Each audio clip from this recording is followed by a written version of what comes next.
Assalamualaikum warahmatullahi wabarakatuh. Teman-teman, kembali lagi di channel YouTube saya, Khairun Imam.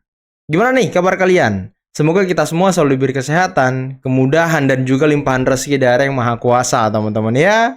Nah, di video kali ini kita akan melihat bagaimana seorang guru besar dari UGM yang bernama Profesor Dr. Kunchoro, yang juga ternyata beliau mantan Ketua Dewan Guru Besar UGM tahun 2018 sampai 2021 memberikan sebuah pencerahan kepada kita semua dan membungkam, menyemprot, menskakmat omon-omon dan peneliti abal-abal Roy Suryo, Rismond, dan Tifa.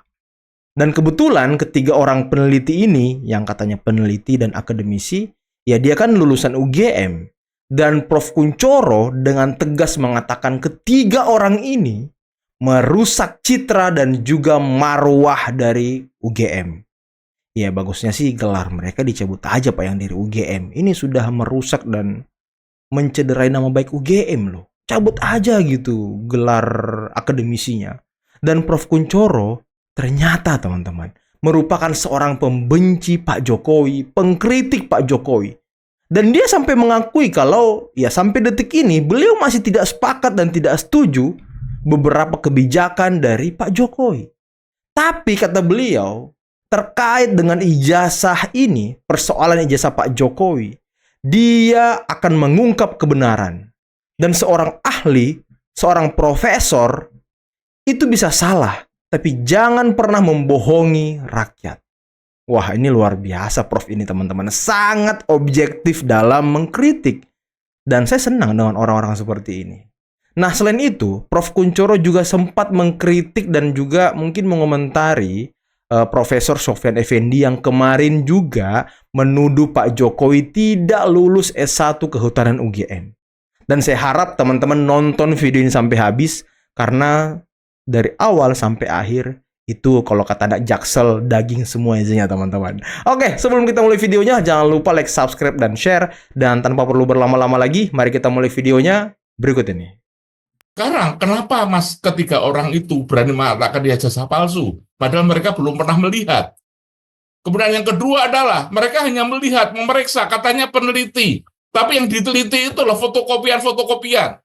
Sekarang pertanyaan saya adalah, kualitas seperti apa penelitian seperti itu? Karena sumber datanya tidak jelas. Waduh. Sumber datanya tidak valid. Waduh. Alhasil, ketika Pak Kunchoro pun meragukan katakanlah hasil penelitian dari Mas Roy, Bang Rismond, dan Dr. Tifa, maka semakin kuat pemikiran saya bahwa memang barang itu harus diperlihatkan ke kedua belah pihak untuk diuji sampai pada akhirnya kita tidak lagi bicara spekulasi, tidak lagi mempertanyakan tentang kualitas riset, tapi sungguh-sungguh mengacu pada keberadaan ijazah itu, kalau memang itu ada. Kalau itu memang ada, ya kan Pak Jokowi sudah menjanjikan nanti di sidang, di pengadilan. Dan itu adalah hak Pak Jokowi untuk menunjukkan itu. Kenapa kita harus memaksa? Bukankah seseorang punya hak untuk menunjukkan atau tidak? Tetapi Marwah UGM sudah dirusak. Yang rusak siapa? Lah tiga orang itu kan kemudian merusak nama baik UGM. Mereka lulusan UGM loh Pak Kun. Karena kalau Mas lo bisa saja.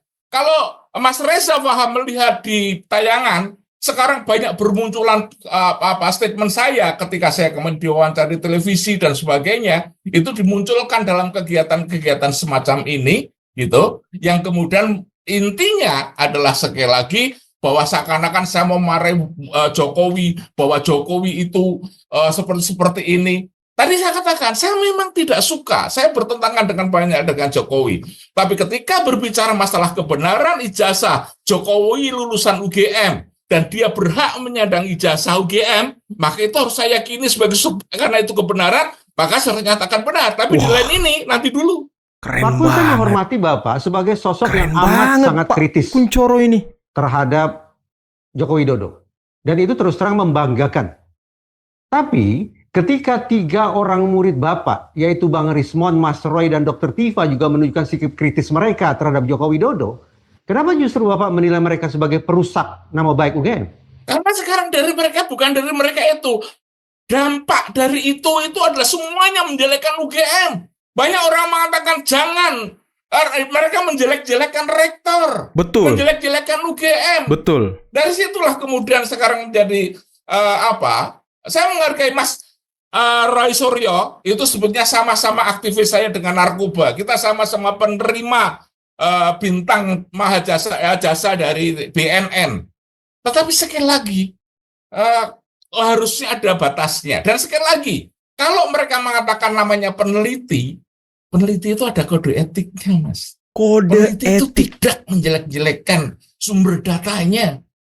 Peneliti itu kalau lapor seperti itu cukup diselesaikan di Bareskrim, di kantor polisi, tidak harus kemudian mencari massa. Sementara kalau kita bisa melihat, Mas Roy Suryo itu perannya sebagai apa sih dia?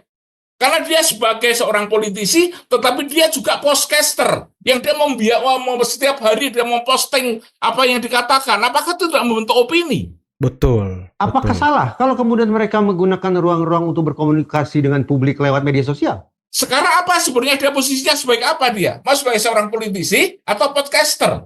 Dan dia seharusnya harus menyala apa seperti itu, bahwa dia merasa dia yang paling benar dengan seperti itu. Saya balik saja. Kenapa kemudian dulu sekian banyak guru besar dipimpin oleh Pak Kun tidak berkirim surat langsung kepada Joko Widodo? Kenapa harus menyampaikan petisi terbuka? Kami di situ itu kita pertemuan karena tidak punya forum dengan Pak Jokowi. Forumnya yaitu kita melakukan petisi, dan petisi itu bukan hanya saya yang membuat. Saya dan beberapa teman berdiskusi rapat dan sebagainya, dibuat pernyataan ini biar didengar semuanya. Akhirnya seperti itu. Tetapi apa? Hanya beliau itu, dan itu cukup. Wow, bentar teman-teman. Pak Kunchoro tadi mengatakan kalau peneliti itu punya kode etik. Dan apakah mereka bertiga ini, Roy Suryo, Rismon Tiva, mengikuti ataupun memiliki kode etik itu? Dan ini senada dengan apa yang dikatakan oleh Bang Joshua Sinambela, pakar dan ahli digital forensik Indonesia, yang juga mengatakan seorang peneliti digital forensik harus punya kualifikasi dan juga punya SOP dalam meneliti. Dan ini Prof. Kunchoro dan juga Joshua Sinambela senada, teman-teman.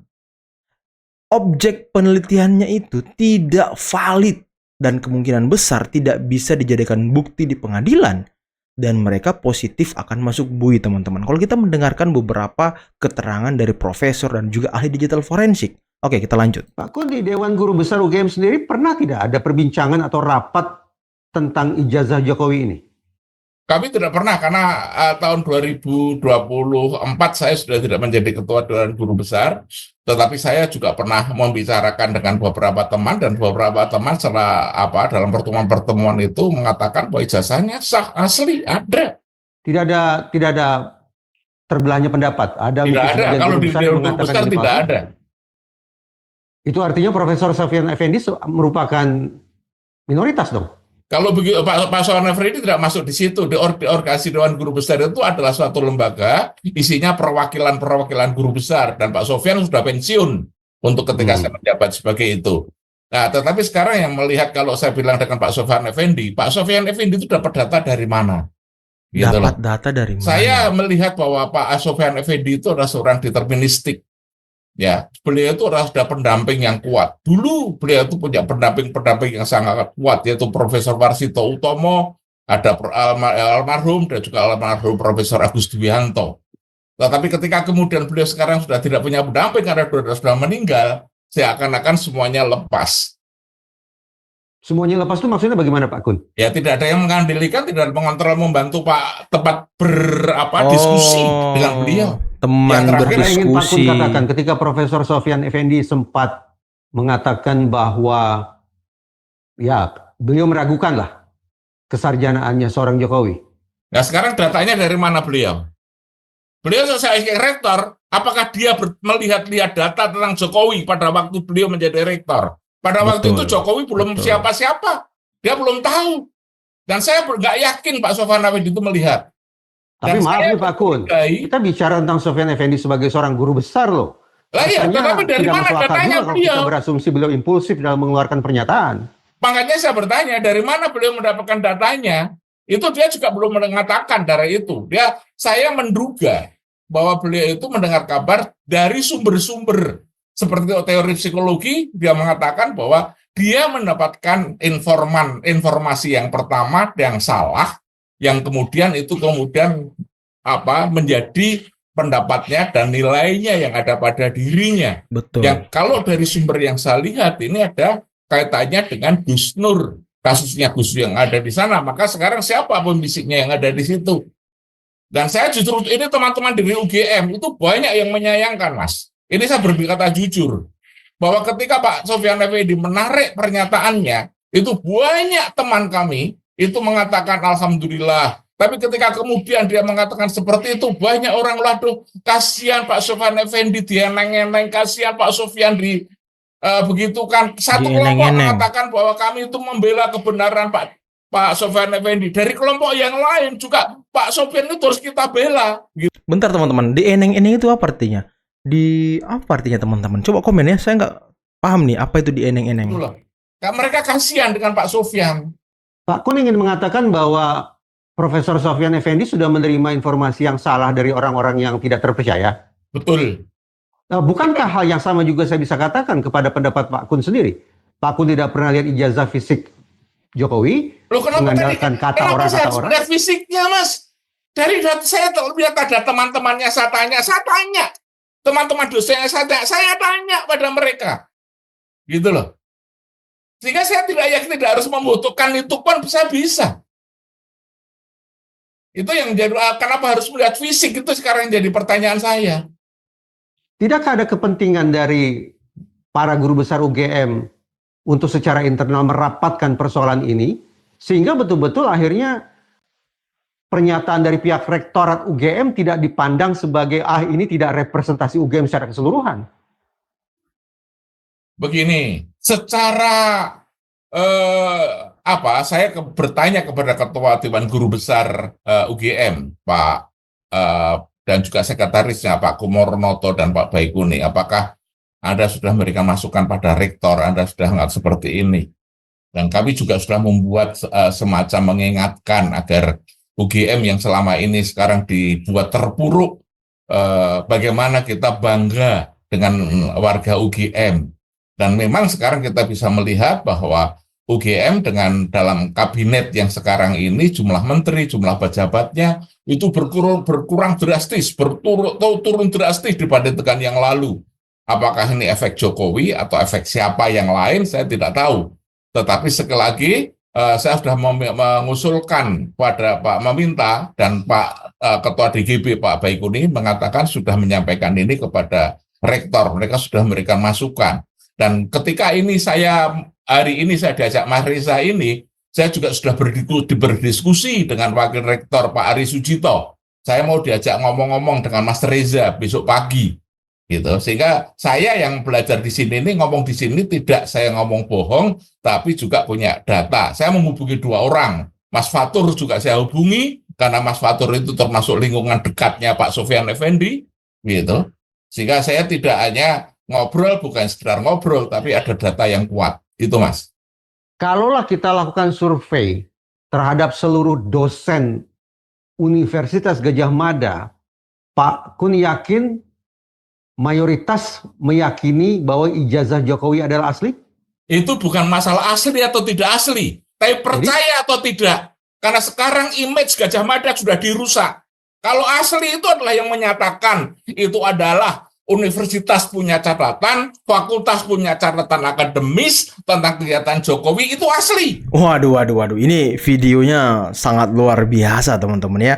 Saya sangat tercengang menonton video ini.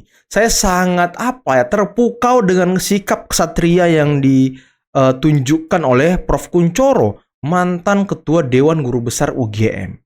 Yang dimana beliau dengan gentle menyatakan saya pembenci Pak Jokowi. Saya tidak senang dengan kebijakan-kebijakan Pak Jokowi. Tapi terkait dengan ijazah ini, ya kita harus mengungkap kebenaran. Dan dia sempat mengomentari soal peneliti abal-abal ini teman-teman. 3 peneliti abal-abal yang sudah merusak nama baik dan citra UGM. Dan beliau menegaskan seorang peneliti itu punya kode etik. Tidak menjelek-jelekkan objek penelitiannya dan tidak menggembar-gemborkan kesana kemari. Podcast kesana kemari. Membuka hasil penelitiannya. Walaupun yang diteliti itu tidak valid teman-teman. Dan ini kuncinya. yang mereka teliti tidak valid. Jadi tuduhan mereka selama ini mengenai ijazah Pak Jokowi palsu itu tidak valid karena objek penelitiannya tidak valid. Dan ini sudah dikonfirmasi oleh Joshua Sinambel dan juga Prof tadi, Prof Kunchoro. Ya kan? Dan ini kuncian untuk Pak Jokowi. Makanya sekarang mereka dalam menghadapi pengadilan nanti mengumpulkan beberapa ijazah tahun 85 dan juga 84. Dan ya sulit dibantah teman-teman. Prof Kunchoro tadi menjelaskan Pak Jokowi catatan akademiknya itu lengkap ada di Fakultas Kehutanan. Teman kuliahnya mengakui Pak Jokowi lulus, ya kan? Rektorat UGM mengakui Pak Jokowi lulus dan berhak memegang ijazah. Jadi tanpa diperlihatkan pun menurut Prof Kunchoro dengan melihat dan menelisik administrasi Pak Jokowi di UGM, kita sudah bisa mengatakan kalau Pak Jokowi itu berhak punya ijazah dan lulus dari UGM. Dan tadi beliau juga sempat mengomentari soal Sofyan Effendi, mantan rektor UGM. Dan beliau menduga kalau informasi yang diterima oleh Prof. Sofyan Effendi ini adalah informasi yang tidak valid ataupun tidak benar. Mungkin saja Prof. Sofyan ini dibisiki dengan bisikan yang negatif, melihat tayangan-tayangan yang mungkin podcast-podcastnya Bali G, podcastnya Sentana, podcastnya Abraham Samad, podcastnya Refli Harun yang memang spesifik membahas mengenai ijazah palsu Pak Jokowi, mengundang Roy Suryo, mengundang Rismon, mengundang Tifa. Jadi informasi yang masuk di kepala beliau ya hanya terkait kepalsuan ijazah Pak Jokowi. Dia tidak nonton YouTuber Nusantara sih. Mungkin ya. Harusnya beliau nonton YouTuber Nusantara dan juga para pembela pemerintah. Biar informasinya itu berimbang teman-teman. Jangan hanya dari satu arus informasi. Kalau satu arus informasi jadinya kayak Prof. Sofyan Effendi. Bahkan dosen-dosen di UGM katanya ya menyayangkan kenapa Pak Sofyan berkata seperti itu. Sedangkan administrasi dan juga bukti-bukti yang ada di UGM terkait dengan perjalanan perkuliahan Pak Jokowi itu lengkap. Dan Prof. Kunchoro tadi mengatakan bahwa Prof. Sofyan itu menjadi rektor di UGM sebelum Pak Jokowi menjadi wali kota. Belum siapa-siapa. Dan di zaman Pak Sofyan, Pak Jokowi melegalisir ijazahnya. Dan saya yakin Pak Sofyan juga belum tahu Jokowi ini siapa waktu itu. Kalaupun ijazah Jokowi asli ataupun ijazah Jokowi palsu, misalnya ijazah Pak Jokowi palsu kemudian dia melegalisir ke UGM, pasti UGM tidak mau menerima. Udah pasti, dan pasti kasus itu sudah ramai waktu itu. Ada nih orang calon wali kota, ijazahnya tidak asli. Namanya Jokowi, seorang tukang kayu ngaku-ngaku lulusan UGM, padahal ijazahnya palsu. Ya pasti udah ramai lah waktu itu. Siapa sih Jokowi waktu itu? Seberapa besar sih power Jokowi waktu itu? Sehingga bisa memalsukan ijazah UGM loh. UGM teman-teman. Kampus yang selama ini menjadi kebanggaan rakyat Indonesia. Salah satunya ya. Dan ini menarik banget teman-teman. Ya, saya harap kalian harus menyebarkan video ini karena ini sangat luar biasa. Dan ini podcast di Keadilan TV bersama dengan Indra Giri dan juga Prof. Kunchoro tadi. Dan sangat luar biasa. Saya sangat senang dengan video tadi. Walaupun Indra Giri berusaha untuk menggiring-giring Prof. Kunchoro, tapi Prof. Kunchoro sangat objektif teman-teman ya. Walaupun dia pembenci Pak Jokowi ya tetap mengungkap kebenaran. Dan ini yang kita harapkan. Objektivitas dari seorang profesor, peneliti, ataupun seorang akademisi ya ini yang kita harapkan. Jangan takluk buta gitu. Dan ini pelajaran penting dari Prof. Kunchoro. Walaupun kita benci dan tidak senang dengan seseorang, kita harus tetap objektif dalam menilai. Dan mungkin cukup sekian dulu video kali ini. Jangan lupa teman-teman like, subscribe, dan share videonya. Akhir kata, billahi taufiq wal hidayah. Wassalamualaikum warahmatullahi wabarakatuh. Bye-bye.